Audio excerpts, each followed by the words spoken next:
Welcome, everyone, and I'd like to tell you what a pleasure it is to be with you today to talk about management development in today's economy. My name is Susan Cullen, and I'm president of Quantum Learning Solutions, and really look forward to sharing some ideas with you today that I think you'll find very helpful in this next hour that we have together. I'd like to give you a little bit of background about our organization before we get started. For those of you that may not be as familiar with us, Quantum Learning Solutions was founded in 1989, and our focus is really as management development and productivity specialists. But we were very early adopters of blended learning. We started incorporating live virtual learning about 12 years ago, and we've also created a library of self-paced e-learning programs and have incorporated those into our traditional classroom-based programs to really help make learning more long-lasting and more effective for the participants. Our blended learning approach frequently incorporates some type of either a self-assessment instrument or a multi-rater assessment, and then we provide both traditional face-to-face classroom training as well as live virtual learning. And in all of our programs, we incorporate an action plan and opportunities for people to practice between class sessions so they really know how to implement the learning on the job. But we're probably most well known for the heavy emphasis we place on reinforcement, and I'll be sharing some of those ways that you can do that as well today. Basically, we just don't believe that learning equals attending. We believe that learning equals real change, and that's our focus, and you'll see that incorporated in what we talk about today. So with that said, the objectives that we have for today's webinar are to give you an opportunity to really look at what are the skills that managers need today to be effective. What's happening in the world today that makes it even more of a unique time for the managers and leaders in your organization, and what do they really need to do? And also, with that said, when we look at what's happening in our economy, how can you maximize learning even when your budget has been minimized? You know, we're at a very unique time in history. The workplace has never been more global, more connected, and more mobile. And at the same time, what we know is that management, the role of manager and leader, has never been more important to help your organization stay competitive and prosper.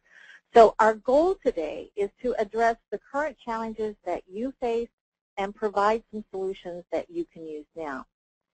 Our agenda is going to be to start to focus on what are really some of the challenges that you're facing, what's happening out there, and the significance of the manager's role. We'll share some research with you about why they are so key today, and what are the skills that they need now, the most essential skills that they're needed to lead staff through today's challenges at the highest level of productivity. We'll talk about live virtual learning and how it can help you, and give you some case study examples so you can really see the best practices for live virtual learning that will help you maximize the learning effectiveness. And at the end, share with you some resources that you can use immediately to help. So we want to make this very interactive, and there are several ways that we will be able to do that. One way is with hand raising, and I'd like to just periodically, I may ask you to raise your hand if you can relate to a comment. If you look on the attendee list next to your name, there's a little hand, and you can raise your hand. If you want to go ahead and raise it now, thanks, Jeremy, I saw that. The rest of you want to just go ahead and raise your hand so I know that you've seen it. If you look at the attendee list next to where you see your name, you'll see just a picture of a little hand, and you can raise that. And then if you hit it again, you can lower it, and we'll be using that periodically. We're also going to be asking you quite a few polling questions, so you'll have the opportunity to share your thoughts with us that way. And last but not least, I really want to encourage you to feel free to ask questions. There's a place for you on your control panel where you can ask those questions. Kathy Doris from our office is standing by to answer those as they come, so she is monitoring those and can get back to you right away. Also, we'll be answering questions at the end, and so I've scheduled some time for us to do that. And just want you to know, if we don't have time to get to all of the questions, we will respond to any unanswered question by email within either today or tomorrow. So all the questions will be answered. And one very common question that I know always comes up is that people ask if there will be a recording of this and if that will be available to them. And yes, there will be a recording. Everyone who's registered will get a copy of it tomorrow, so you will have access to that. So with that said then, let's begin to start to talk about what's really happening in today's economy. And when we look at what's happening now, we see that a lot of organizations are facing budget cuts. And if the budget hasn't been cut, it's definitely highly scrutinized. And we begin to see also that when it comes to learning, we especially see a reduction in travel costs. A lot of organizations are doing that. They just don't want to spend their learning dollar on travel. And there are, in many cases, modest, if any, salary increases. So I'm curious to see from your experience, what are you facing and experiencing as it relates to this? I'm going to send over a poll and ask you what your experience has been, and if you are finding any of these. And please feel free to select any of these that you are facing now. So just go ahead and select which one. You can select more than one. But are you facing budget cuts, spending highly scrutinized, a reduction in travel, or modest, if any, salary increases? So go ahead and select how many of those you find that you're facing right now. And I'll give you just another couple seconds to continue to vote if you haven't voted yet. Okay. Let's take a look at that, and I'll share with you the responses. And so one of the things we can see is definitely we've got quite a few of you, 82%, who are saying budget cuts and also that spending is highly scrutinized. 73% finding a reduction in travel costs, and 55% modest, if any, salary increases. So it's good to see that only a little more than half of you are facing modest salary increases, if any. But again, we begin to see that a lot of those experiences that many of you are talking about that we see in the world are impacting our experience in organizations. And so what happens is we have these following challenges because of it. If spending is highly scrutinized, as 82% of you say it is, then we have to do more with fewer resources. And what also happens is if you've had any layoffs, then those people that are remaining have to be even more productive because they've got to pick up the slack of those people that are left and absorb their responsibilities. There's also a need for staff to embrace change. It changes in policies, changes in responsibilities in order to be more innovative and more flexible today. And last but not least, with all of that going on, you've still got to keep morale up and people engaged in spite of it all. So I'm curious to see at this point, and this gives you a chance to kind of benchmark yourself against other people in the class and what your organization may be facing. Let's see from your own experience, what challenges related to that is your organization facing now? And please share your thoughts with us. You can select more than one of these, so select as many of these that you're finding. Are you needing to do more with fewer resources, so basically more with less? Really looking for ways to increase productivity, especially with those people that are maybe left to pick up the slack or even just the need to do more. Need to get people to embrace change, and need to keep morale up in the midst of all of that going on. So go ahead and send your thoughts over. All right, I'm going to now share with you the responses. And it looks like what we see here is that 73% of you are saying they need to do more with less, 60% need to increase productivity, 80% need to help staff embrace change, but we see 100% of you are needing to embrace employee morale and engagement. So again, what we begin to recognize is that we've got some common challenges out there. The economy is placing a lot of these challenges in the forefront, but here's probably what we begin to see, the big picture. And the challenge that you may be facing when it's all said and done is how do you keep productivity on the upswing even when the economy heads into a downturn? And although there are some signs that it may be getting better, it's still probably your key challenge. How do you do that? And how do you do that effectively? So with that said, why is the role of manager so important in this focus? And why do we want to focus here? Because there's a definite link to what we just talked about. And Gallup did a very extensive study with over 100 employees in a variety of industries. You may have heard about it, but we see it's especially relevant as it's related to this discussion because they went back to identify what were the beliefs that employees thought in the most productive organizations that separated them from everybody else. What were those beliefs that basically led to more organizational productivity and profitability, but also helped them retain their best people and, last but not least, retain their customers? What did those employees find? What did they think from the employee's perspective? And here's what they found. And there were 12 beliefs. I'm going to share with you the first 6, and then we'll look at the second 6. And as we take a look at these, I'd like to ask you to think about this question because I'll ask you your thoughts about it in just a minute. And the question is, how many of these items do you think are directly influenced, if not controlled, at least influenced by the person's immediate manager? Number 1, I know what's expected of me. I have the materials and equipment I need to do my job right. I have the opportunity to do what I do best every day. In the last 7 days, I've received praise for good work. My supervisor seems to care about me as a person, and there's someone at work who encourages my development.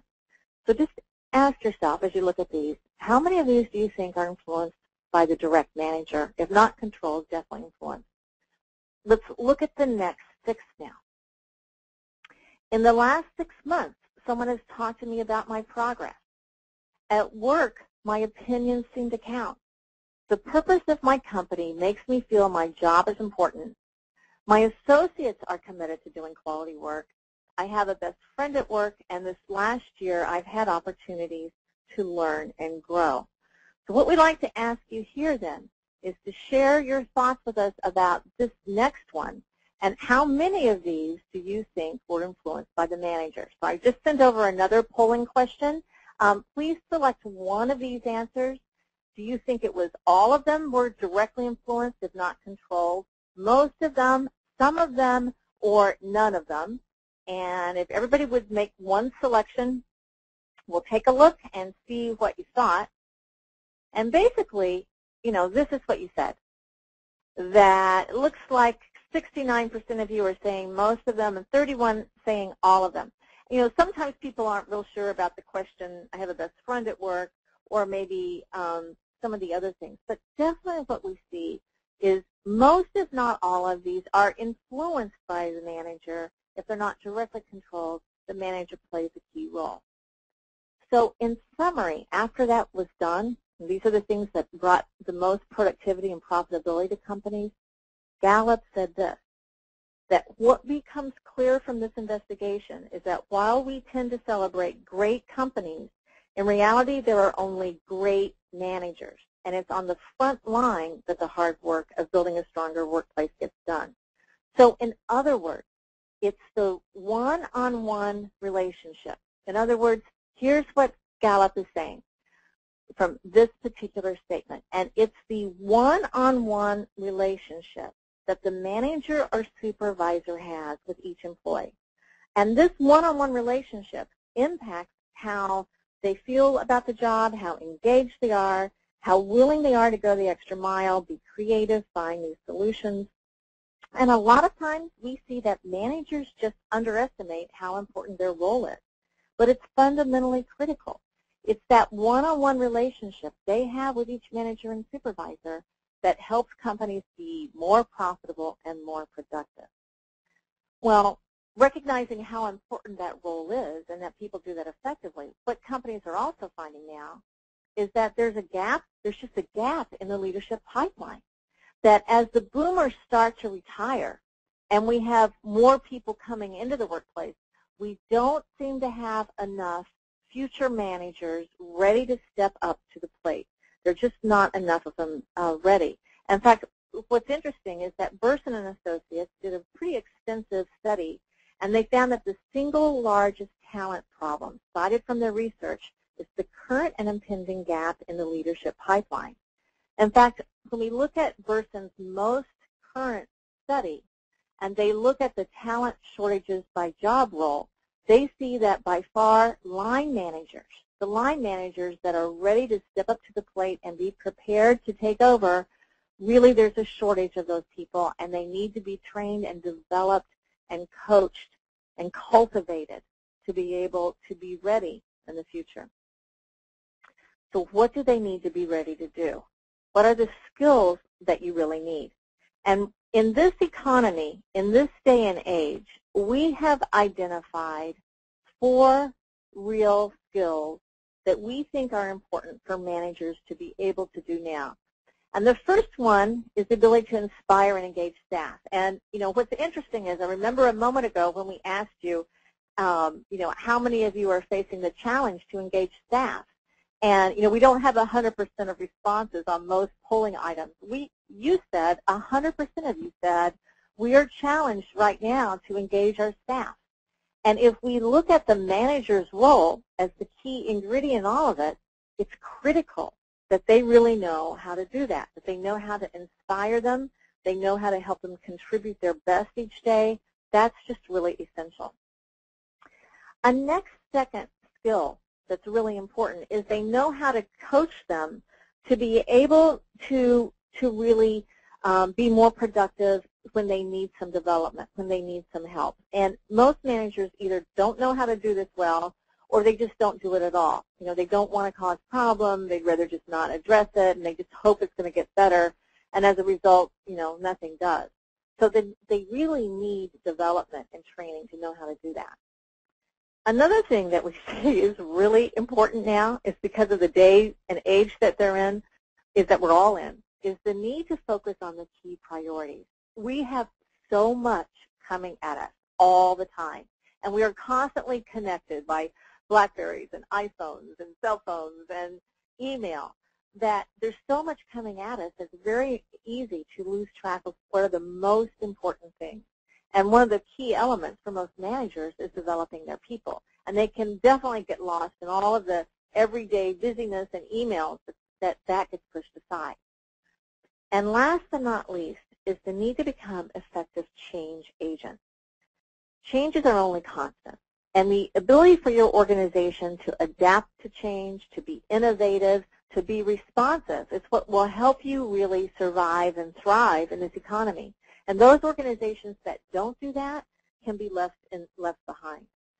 So it becomes really important, we feel, that these 4 skill areas are the most important in today's day and age because of what we see that's going on around us. Now, if we're going to really understand what managers need, we have to start first with employees, to them. And what do they really want at work, and what's really key to them? And this is a very interesting study that was done. It's actually been done 3 times by Lawrence Wendell and Bob Nelson and several other people. And they asked a group of managers, what did employees most want from their jobs? And then they went back and they asked the employees what they wanted. And the managers got very different responses. The managers thought it was one thing, and the employees thought it was something else. When they look at these things, the managers thought it was mostly financially related items. In other words, here's what the managers said. The number one thing they thought employees wanted was good wages, followed by number 2, job security, and number 3, promotion and growth. So in other words, they thought it the financial related thing. That's not to say that's not important, but when they went back to the employees, they got a very different answer. What the employees said is the number 1 most important thing they wanted was the ability to be appreciated. In other words, to feel valued and recognized for the work they did. The second one was to feel in on things, especially those that impact them. The third one kind of surprised me, sympathetic understanding of personal problems. It means basically to be heard and understood. Then came job security, then came good wages. So in other words, it looked like this. First, they wanted these top 3 things. Then the financial things came around. Now, what that means is that when we take a look at that, You know, there are people that quit and leave an organization, and then there's people that quit and stay. And you've probably seen both of those, and you know the difference. But whenever somebody quits, in other words, they check out, it's usually because one of these top three things happened first. They may tell you that they left because they got a better offer, but what happened that preceded it was that they probably had moments when they didn't feel appreciated, they didn't feel in on things that impacted them, and they didn't feel heard and understood. And so at that point they might say, well, maybe I will respond to that recruiter, or maybe I will actively start to look for another job. And you know, I'm curious if you can relate to this from your own experience. In fact, what I'd like to ask you to do is, if you want to raise your hand, if you can just relate to that. You'll see a little hand next to your name in the attendee list. Just go ahead and just raise your hand if you can relate to that personally. Either you've seen yourself where this has happened, or you've seen situations where, yeah, you know, this has definitely impacted you. And what we can see here is that when we begin to start to look at how many of you are really can relate to this, I can tell you that as I take a look at this, I can see that, you know, almost all of you are saying, yes, you can relate to that and can understand that. So here's what we begin to recognize then, is that this whole focus on understanding what's really critical and what's really important to people is to be able to understand that they need to feel valued, they need to feel recognized, they need to be able to know that what they do is important to other people. In other words, what we see is that recognizing and appreciating employees is one of the most powerful tools for enhancing engagement. It's one of the most powerful tools for being able to help people really feel validated. And the key person they want it from is their manager. It's that one-on-one relationship again. And this is so universal because it's just a fundamental human need that we all have. And that's why so many of you can relate to that. It's just human nature. So here's the next question for you. Based on your own experience in organizations, I'd be curious to see, do you think that managers in your organization could actually show appreciation more? And just send us your thoughts, either yes or no. Let's take a look. And this gives you a chance to benchmark your own responses against other people in the session and have an opportunity to really see what you think other people are saying as well. So please go ahead and make a selection, yes or no. Do you think managers in your organization could show more appreciation? Would that be important to them, to your organization? And let's take a look, and I'll show you the answers. And again, this doesn't surprise me too much. We had 100% of you say yes to that question. Now that, I think, should tell you a lot.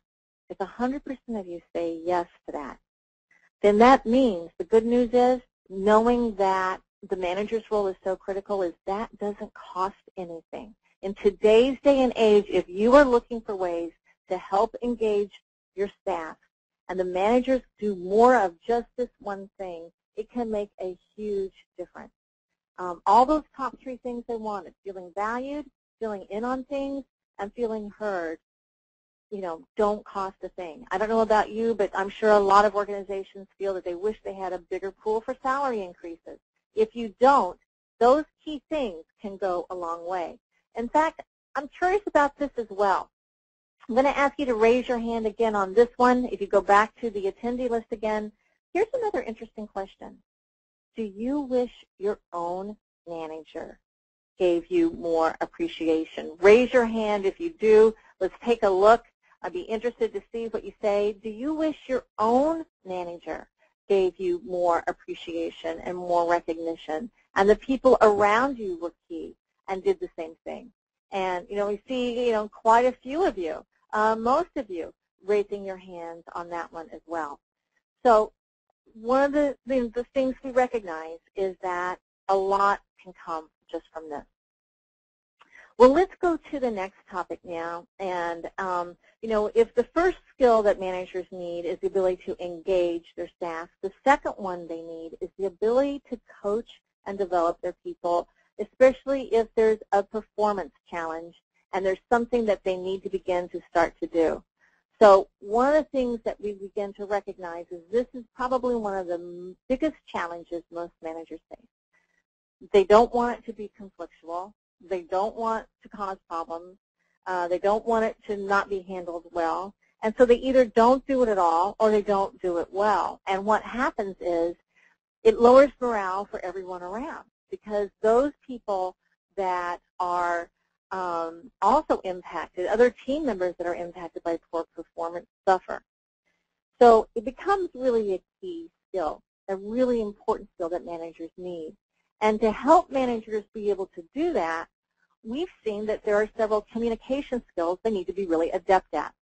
Now, in this model, you will notice that we put appreciation and affirmation as the foundation because we truly believe that that is a very powerful tool for engaging people. But these other skills sit on top of that, and they become really important whenever someone is having a coaching discussion. The need to be specific about the issue at hand, about the performance issue, not the person. The need to ask open-ended questions, not just closed-ended questions, open-ended questions to get more information from the other person and to ask questions more than talk, and the need to really listen, to let them know that they hear you. And what happens is that we see the need to ask questions comes in the process of helping to ask the employee for their ideas to solve the problem. So instead of telling them, which is fairly disengaging, it's important to ask them for their ideas so they take ownership and they feel more involved in the process. And then make sure you follow up with them so that they know this is really serious and you have the opportunity to help and develop them as you go. And last but not least, really make sure you're focusing on specific behavior, not just personality issues, which you really can't address, but specific behavior. So here's another question for you. From your own experience in your own organization, do you think that managers in your own organization address performance issues often enough? So please send us your thoughts, yes or no. Do they do this often enough? And could they do it better? If not, but do they do it often enough? In other words, are you kind of seeing what we've just talked about, that a lot of managers just don't do this or they don't do it well? And when you look around in your own organization, are you seeing it's happening and that people have the ability to coach and develop and they do address those issues? So what are you noticing in your own organization? And one of the things we see when we look at your answers to this is it's not surprising. Pretty amazing. We had 100% of you say, no, they're not doing this enough. Well, what this does say to us is it really validates what we've just been talking about and why this skill is needed and why it's needed, because when you talk about improving performance, that again comes back to the manager and leader or manager or supervisor of that person, and why it's so critical.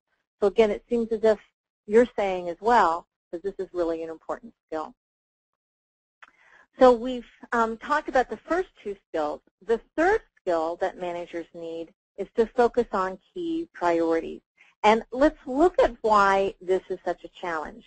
And I think that one of the main reasons is it's just difficult to disconnect from our communication technology. The cell phone's ringing. You're getting a text message right now. The office phone may be ringing. You're getting email. It's all happening now. And because it's all happening now, it's making it all really urgent. It's happening now. It's urgent. And I don't know about you, but I know for me, it's very easy to just be so swamped with all these things coming in that you can get distracted pretty easily.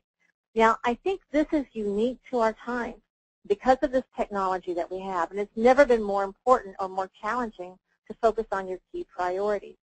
And so it becomes then, if everything is urgent, it's really critical to separate what's really urgent from what's really important, and begin to really identify that it's the important things that are going to give you results, not necessarily the urgent ones, but it's the important ones. You don't want to just be busy all day. You want to be effective. And so, the key question to ask yourself is, are managers able to focus on key priorities that make an impact, or are they just being busy? Because if they're just being busy, they're not going to get you the results that you need. And it's challenging now. It is really challenging. It's especially challenging because of all of our technology. So they've got to be very disciplined to do these kinds of things. They've got to be able to identify the most important things that they need to be accomplishing each week. And we encourage them to limit that to 3 key priorities. What are their 3 most important things they need to do each week? And then they look at their weekly calendar and they schedule time in to accomplish those things.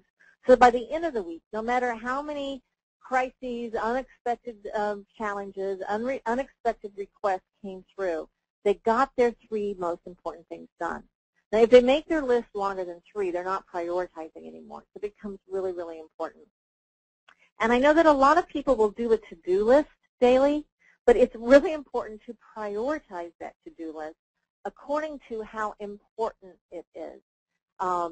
So not just what do you want to do or what can you do easier or quicker, but how important is it? Because last but not least, we encourage everybody to start asking their question of how important is this activity to accomplishing our organization's key goals or my key goals as a manager. And is this the most important thing that I should be doing now? If managers don't do those most important things, they just can't be effective. And again, it's never been more challenging because of the technology that we have for all of us. So here's the next question, and let's be honest, I'm going to ask you this one from a personal perspective. Do you think you could prioritize your time better? What do you think, yes or no? Send us your thoughts over. Do you think you could prioritize your time better? Is there room for improvement? Do you feel like you do a pretty good job now, or do you think you could do a better job of prioritizing, being really pretty good at prioritizing? So send your thoughts over, select one of these, either yes or no, and here's what we see as the result. I am happy to see that 15% of you said no, so we've got a few of you at least who are doing a pretty good job of prioritizing your time. So that I'm really glad to see. But for 85% of us, this is a real challenge, which again is one of the reasons why we have it listed in one of the 4 key challenges that we think managers need today. It's so critically important. So we've talked about then so far the first 3 skills: the need to engage people, the need for managers to engage people. The second one was the need for managers to really coach and develop their staff. The third one was the need for them to prioritize their responsibilities and time. The last one that we want to take a look at is the ability for them to manage change. The need really to be agents of change. And there's a real tendency to resist change. We've all seen it. That's also part of human nature because it's just, people resist it even if it makes their life simpler or it makes it better or it makes things faster. We're just resistant. We're not quite sure about it. And what happens is that once you understand the predictable phases of transition that everyone goes through, you can then begin to understand them and deal with them, and managers can lead based on where their staff are. It's also really important during times of change that if you want to keep people engaged in the process, managers have got to get buy-in by encouraging ownership wherever they can. So that means they want to ask for the suggestions from their staff about how might we implement this. Even when the change is non-negotiable, give them some ability to have input and ownership. And it's really, really important in keeping engagement levels high. And last but not least, the importance of communicating. Don't, keep things from them. Let them know. Even if you don't know the answer, let them know that you don't know the answer, that you're looking into it. Throughout the whole change process, communication is really critical. So let's talk about the phases of transition that we all go through as it relates to change. And one of the things we see that happens is that people first start in this focus where they're more internal and they're focusing on the past, and it's this whole emphasis of denial. So what you'll hear happening around you is that people will say, I can't believe this is happening again. Or I can't believe what management did now. I just can't believe it. And those are the kinds of things that you will hear. As people then move into this process of, okay, so now I'm actively resisting it. I don't like this. And either they'll just, one thing that they'll do is just continue doing it the old way to find out if they really do have to change, or they'll complain and get upset about it and be, very vocal about it. Some resist more internally, and some might be more expressive. But you'll see resistance, and know when you see it that it doesn't mean someone's sad or uncooperative. It's a natural response to the phases of change and transition that we all go through. When a leader can effectively move them past that into exploration, what you'll notice is that they'll start to try, but they'll fall back again. They'll start asking a lot of questions. How am I supposed to do this again? So this is supposed to be done first and then this. But they're making an effort. They're just not real sure about it until they finally get up to a phase of fully adopting the change and being committed to it, at least until the next change is again and they start the process all over. So once a manager understands that, then there are certain steps they can take in each of these phases to help people move forward into the next phase. Also, when we talk about why communication is so important, if a manager doesn't constantly communicate about what they know and share the information about what they know, then people are going to start guessing, and gossip will happen, and it gets really blown out of proportion. Because the definition of fear is false expectations appearing real.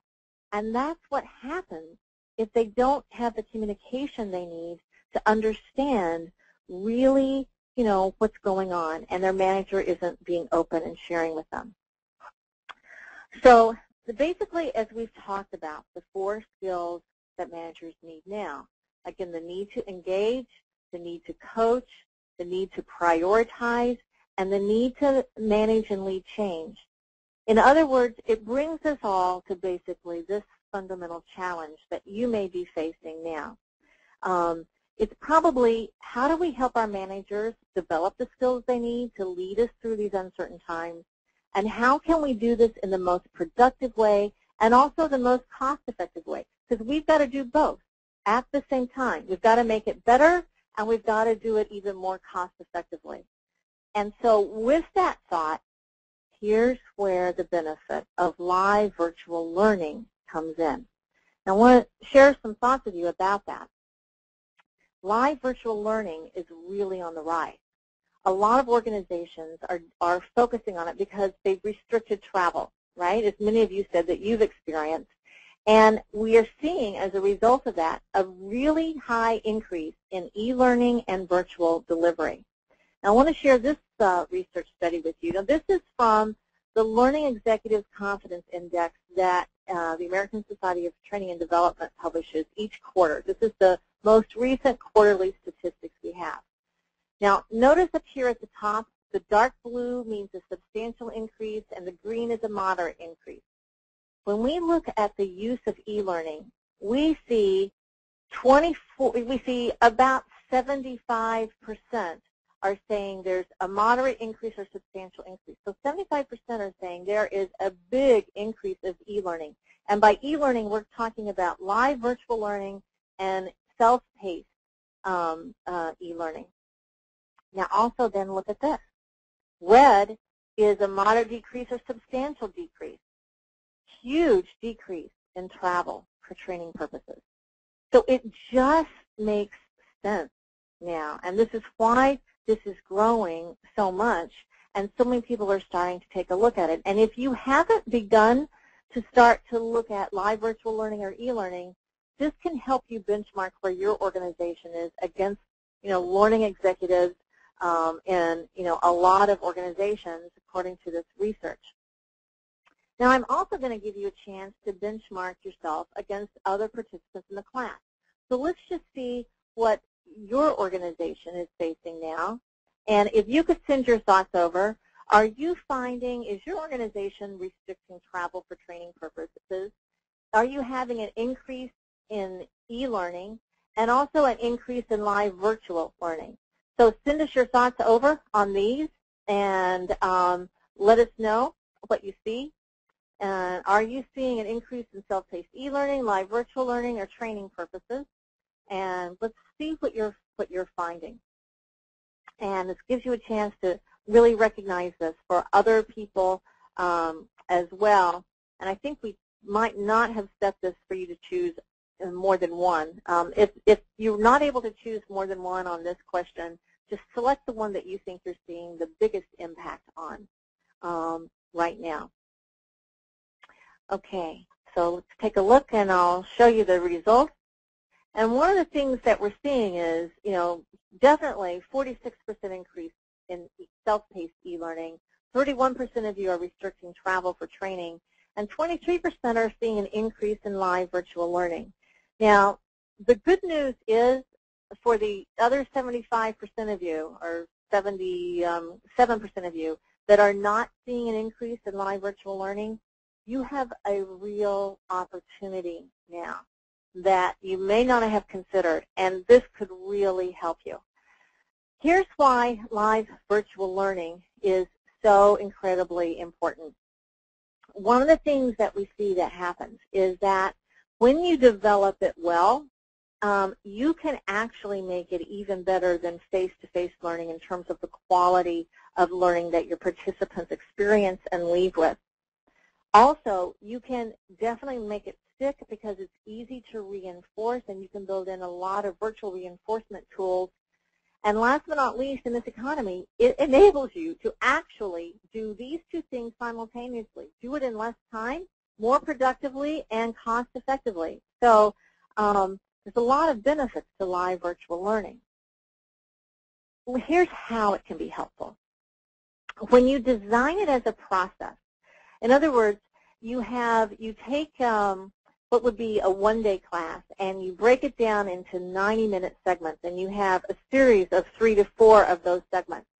Then it enables you to assign action plans between sessions, and for people to go back and implement that between the first session and the second session. So they go back and apply what they learned. And what happens is your training, your learning, is now a process instead of an event. When we look at how people learn, they learn by a process. The worst thing you don't want them to do is go to a one-day class and come back and put their workbook on the shelf and forget about it. So when you can build in action plans and the ability for them to put into place, you can build in more accountability that they are actually really able to implement what you've been talking about, and their learning goes up. What we also see is with live virtual learning, this is very easy to customize. It's much easier to customize than an e-learning course that's self-paced.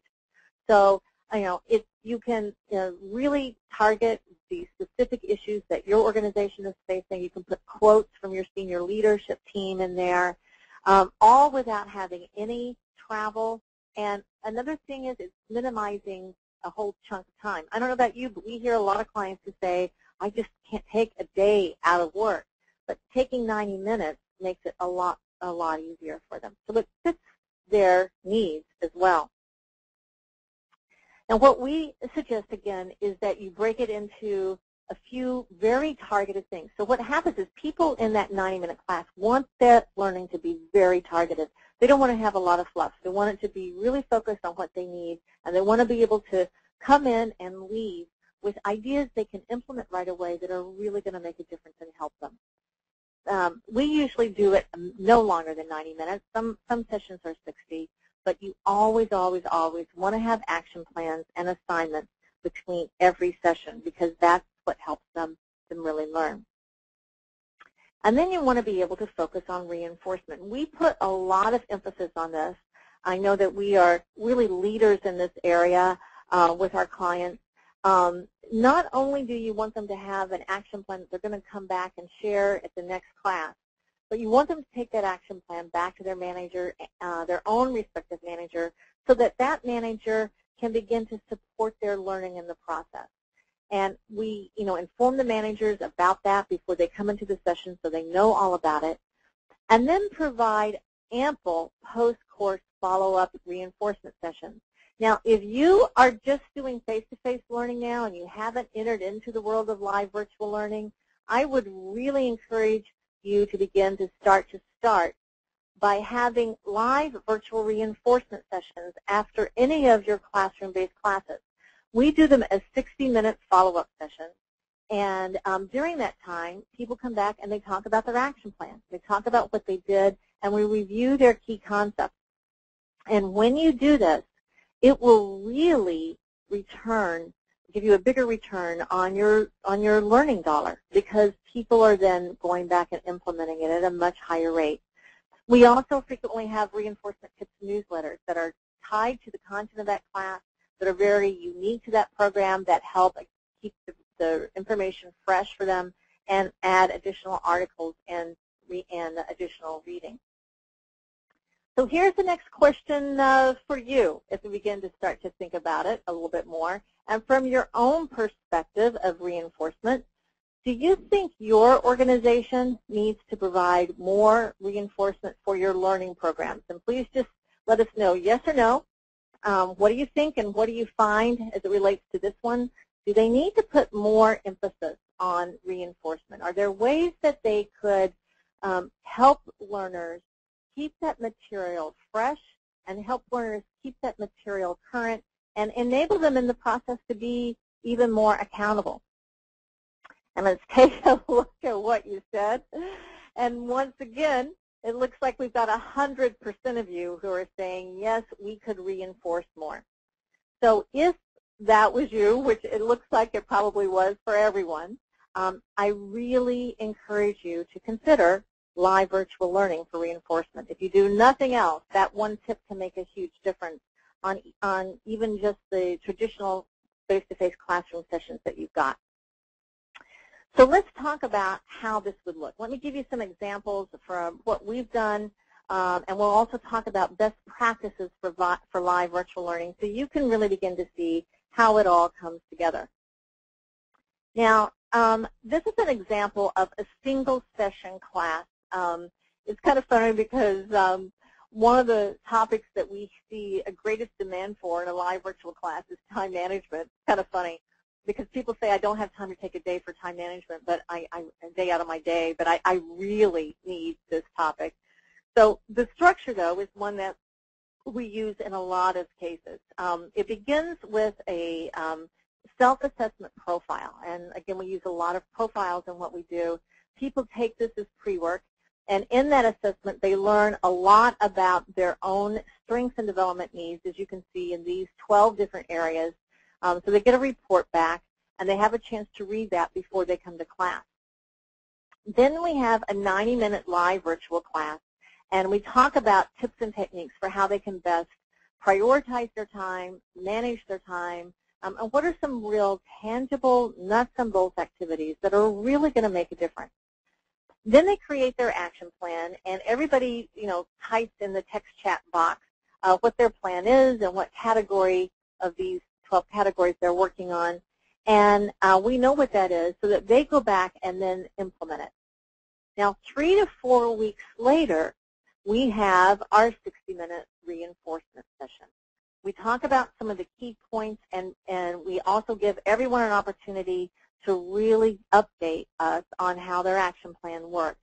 And what we hear from the participants is that this reinforcement session was critical in enabling them to really follow through on their plan, which you can just intuitively understand.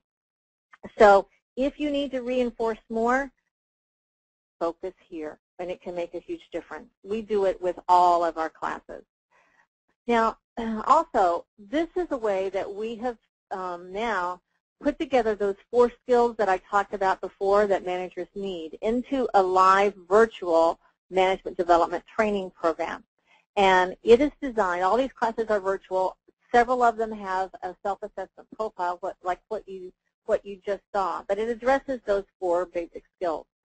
The need to manage people is the first one, and it begins with a self-assessment profile called the Everything Just Manager's Profile. Now, this really addresses, and we begin here, it addresses for each participant how do they motivate people, how do they develop people, and how can they improve as a manager. It's a really good foundational session to begin with.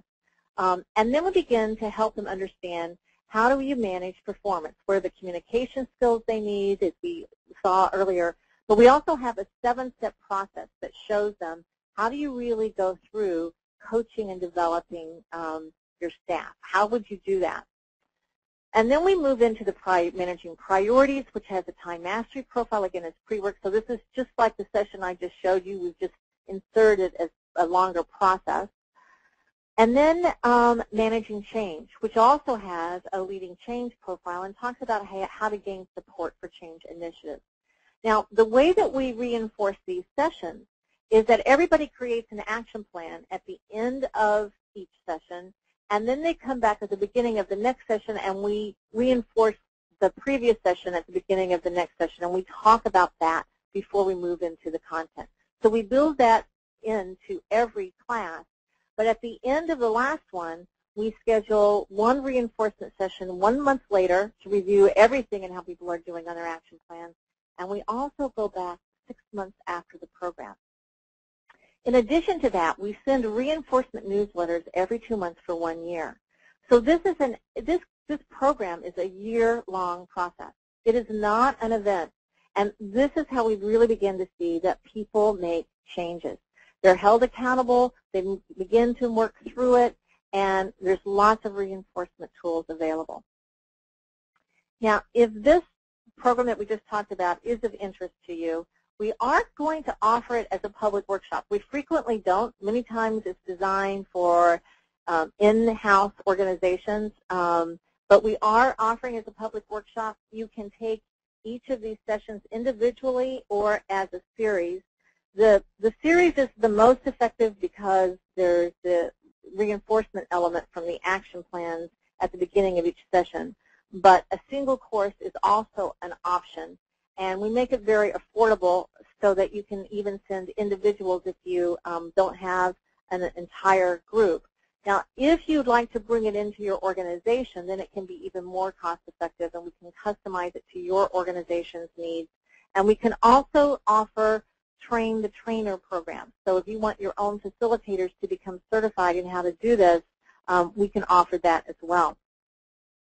Now, we have also, just so you know, a variety of live virtual courses listed in our virtual course catalog. This is just a list of some of them, but if you would like to receive the catalog, you'll get a survey will pop up at the end of the webinar today, and you can select your request for that, and we can send it to you. Also, just wanted to let you know that we have created a full library of self-paced e-learning courses too for these areas of management, customer service, and sales training, and you can preview those on our website by just going to the e-learning link, and there's a place there where you can preview all of those. So in summary, I hope that you found this helpful. I hope I was able to give you some ideas about the key skills that managers really need to be effective today, and also how you can actually do both these things at the same time, how you can maximize learning even on a minimized budget, because live virtual learning can be a very effective resource for you.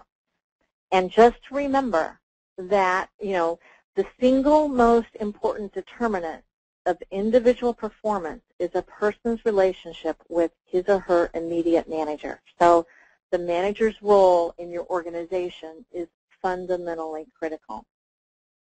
Now, in a moment, you'll have an opportunity again when you log off. A survey will come up where you will be able to request more information. Also, we really would appreciate your feedback. If you would do that, we would appreciate it. But I'd like to open it up to questions now. I know that Kathy Doris has been standing by to monitor those questions and respond to some of them. But Kathy, could you let me know some of the questions that have come up, and just ask those, and we'll try to respond to those in the next 5 minutes. Okay, here's one. How is live virtual learning different from a webinar? That's a good question. What we have done here is a webinar. This is really like one person talking to many. We have many people in this session today. So we're not able to make it as interactive as we would in a live virtual class.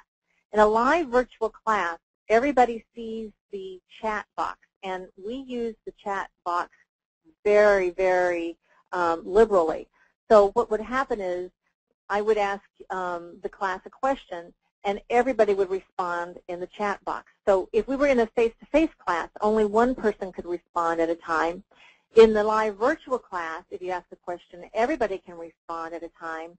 And then what we do, because everybody in the class can see everyone else's answers in the chat box, I'll ask them to come off mute. So I might say, Barbara, that's a good question. That's a good comment. Could you tell us what you mean more about that?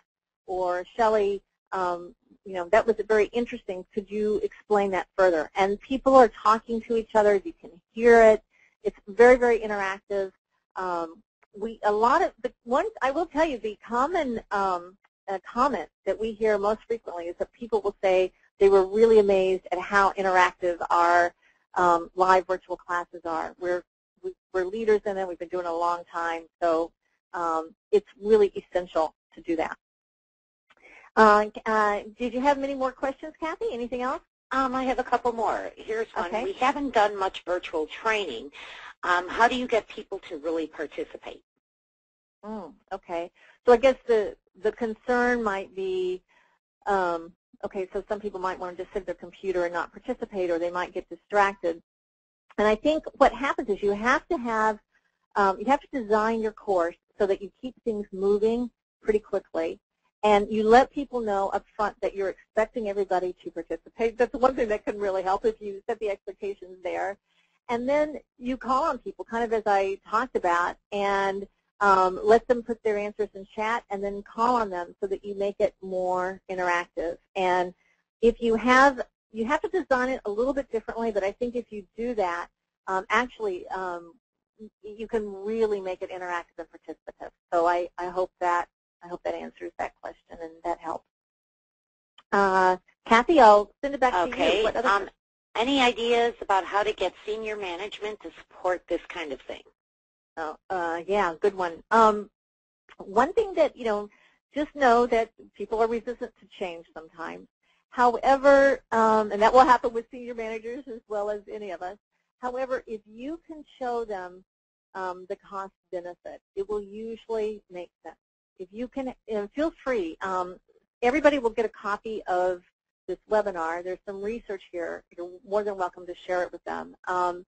And if you find that you can show them the benefit of reduction in travel and how important it is to really get people up to speed, especially your managers, and how your managers make such an impact on profitability, when you can present it that way to senior management and let them know that it can be done even more effectively and can really make a difference, you should find that you'll get a lot more support of it. You just may need to enter into it according to what's important to them and what they're looking for. But from my perspective, it just makes sense these days, and you can do it very well. Kathy, let's take maybe a couple more before we need to. Okay. What's the best platform to use? Oh, okay. Well, there's a lot of platforms out there. We're using GoToWebinar on this one. I know there are a lot of good ones out there. You've probably seen a lot of them. I think there's no one that's, to answer your question, I don't think there's one that's any better or worse. You probably just want to look at if it has the capabilities for your organization. And I would encourage you to get your IT department involved to kind of see if you might have any challenges with it. There are the one feature I personally would really recommend, though, for a class is to just make sure you have access to a chat box. Sometimes when we've used a client's platform and they haven't had the ability for us to see the chat box and for everybody in the class to see the chat box, it's really made it harder to participate. So that would be my only recommendation. But I don't think there's any. I don't know if there's any one platform that's any better or worse. You just have to look at it for your needs. And let's take one more, Kathy. Maybe if you have one more. Okay. Can we train our own trainers to do this? Yeah, you can train your own trainers. You need to have a different skill level. The skill level to be a virtual trainer is a little different than a platform trainer. They can't see you, so you can't use. They don't see your animation. So you've got to have good voice inflection, and you've also got to make sure that you've designed it so that you've built it for a lot of interaction. But we can help with that, and we can coach your trainers on developing the skills they need to be good virtual trainers. So yes, we can do that. So it looks like we're just now on the hour, and I would like to say thank you to all of you. It's really been a pleasure. You'll see my contact information. If you have any questions for me, don't hesitate to reach out. And again, thank you for sharing your thoughts with us on the survey that's going to pop up as soon as we end the session. We really would appreciate your feedback, and that can also be a way for you to request more information from us if you would like it. So I hope this was helpful, and I wish you all the best. Take care, everyone, and have a great rest of your day. Bye.